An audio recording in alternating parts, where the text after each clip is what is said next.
Habari uzima, ndugu yangu, mambo vipi? Unajua the way we dress, the way we look, ni namna ambavyo watu wanatudefine. Kama uko financial stable, people they can judge you according to the dress you wear. Na mabinti hususan wadogo zetu wa 2000 unakuta kapita kavaa nguo za utupu, mabinti hajavaa bra. Unaona kabisa huyu binti kuna kitu kijakaa sawa, analoa umalaya, anajiuza na kadhalika. Ukijana muonekano wake unajikuta unakosa baadhi ya deals au connection kutokana na the way you look. Sasa hilo ni vazi. Hilo ni nini? Ni vazi. Sasa ujumbe wa leo nataka tuzungumzie kuhusiana na swala la vazi. Je, ni vazi lipi ambalo wewe binafsi umevaa? Na nadhani nimetoka kuzungumza hapa kwamba the way you look, the way you dress ndivyo ambavyo watu wana determine, wanakudefine, wanakutafsiri kwa muonekano wako.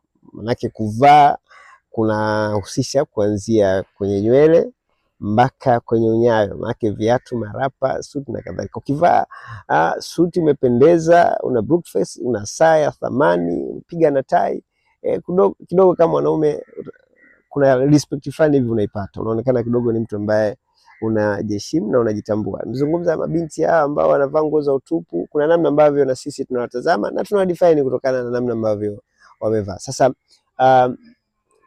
vazi la kimwili ni the same na vazi la kiroho, kwamba the way una define vazi la kimwili vivyo hivyo na vazi la kiroho linakuwa liko defined sawa sawa. Kwa hiyo watu wengi wanatudefine kutokana na mionekano yetu, watu wengi wanatudefine kutokana na matendo yetu, watu wengi wanatudefine kutokana na maamuzi ambayo tunayafanya, hususan katika kile kipindi ambacho either tuna furaha sana au tuna huzuni au tuna hasira sana. Watu wanatudefine, nasema mtu huyu ni mtu wa hasira, mtu huyu ni mtu wa wanawake, mtu huyu labda ni mkarimu, mwenye heshima, mwenye unyenyekevu.